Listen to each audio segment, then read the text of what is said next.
Captain அவர்களோட தேமுதிக கட்சி யாரோட தான் கூட்டணி வைக்க போறாங்க?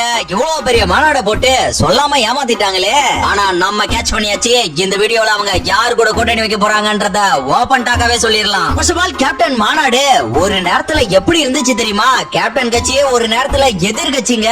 ஆனா இப்ப இருக்கிற நிலைமையை பாக்குறப்ப உண்மையிலேயே கஷ்டமா தாங்க இருக்கு. அவங்களோட பையன் பேசுறப்ப கூட உண்மையிலேயே மனசு உடைச்சு போய் பேசியிருந்தாருங்க. ஏன்னா 2011ல இந்த டாப் 10 அப்படின்னு ஒரு லிஸ்ட் எடுத்தீங்கன்னா 2வது இடத்துல தேமுதிக இருக்கும். ஆனா இப்ப 2026ல டாப் 10ல கூட வருமானு தெரியல. எனிவே காலங்கள் சூழ்நிலைகள் அப்படின்றதோட மக்களாகிய நம்மளும் காரணம் தான். அதை ஃபீல் பண்ணி இப்ப என்ன பண்றது? கேப்டன் என்ற அந்த மாபெரும் மனிதருக்காக தாங்க அந்த கட்சி அந்த டைம்ல அவ்வளவு பீக்ல இருந்துச்சு. அதுக்கப்புறம் அவரை எவ்வளவு ட்ரோல் பண்ணி என்னென்னலாம் பண்ணாங்க அப்படின்றது எல்லாமே நம்ம கண் கூட பார்த்ததுதான். மக்களும் நாடும் தான் எங்களோட கொள்கைன்னு சொன்னவரையே கோமாளி ஆக்கின மக்கள் நம்ம மக்கள்.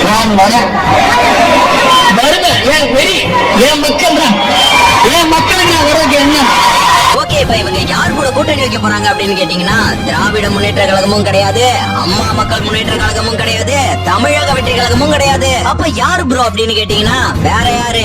எடப்பாடியார் தான். இது அவங்க கட்சிக்காரங்களுக்கே தெரியும். இருந்தாலும் அவங்க ஒரு குழப்பத்தோட தான் இருக்காங்க. இப்ப இதே நேரத்துல டிவிக்கு கூட யார் கூட்டணி வருவாங்க அப்படின்ற ஒரு பேச்சுவார்த்தை ரொம்ப நாளாவே நடந்துட்டு இருக்கு. ஆனா அது இப்ப வரைக்குமே புரியாத புதிர் போல தான் இருக்கு. நம்ம வெயிட் பண்ணி தான் பார்க்கணும். இந்த இடத்துல பிரேமலதா அவர்களுக்கு ஒரே ஒரு தனிப்பட்ட வேண்டுகோள் மட்டும் உங்களை நான் டேக் பண்ணி இந்த வீடியோல போடுறேன். கண்டிப்பா நீங்க பார்க்கணும். நீங்க ஆண்ட கட்சி, ஆளும் கட்சி, அனுபவ கட்சின்னு இதுல எந்த கட்சி கூட கூட்டணி வைக்கலாம் அப்படின்னு ஒரு குழப்பத்தில் இருக்கீங்க அப்படின்றது நல்லாவே தெரியுது. அதுல நீங்க எடப்பாடியார சூஸ் பண்ணிருக்கீங்க அப்படின்றதும் நல்லாவே புரியுது. இருந்தாலும் 2026ல தமிழகத்தை ஆள போற கட்சிக்கு உங்களோட ஆதரவை தாருங்கள் அப்படின்னு இந்த இடத்துல ஸ்ட்ராங்கா சொல்லிடுறேன். உங்களை தமிழக வெற்றி கழகம் அன்போடு தான் வரவேற்கும். ஜனநாயகனை மீட்போம், ஜனநாயகத்தை காப்போம். அப்புறம் முக்கியமா இந்த பெட்டி மாத்திரத்தை உங்களுக்கு இவ்வளவு சீட்ஸ் வேணும் அப்படின்லாம் கமெண்ட்ஸ்ல கதறாதீங்க. உங்களோட கருத்து என்னன்றதை மட்டும் கமெண்ட்ல பதிவு பண்ணுங்க.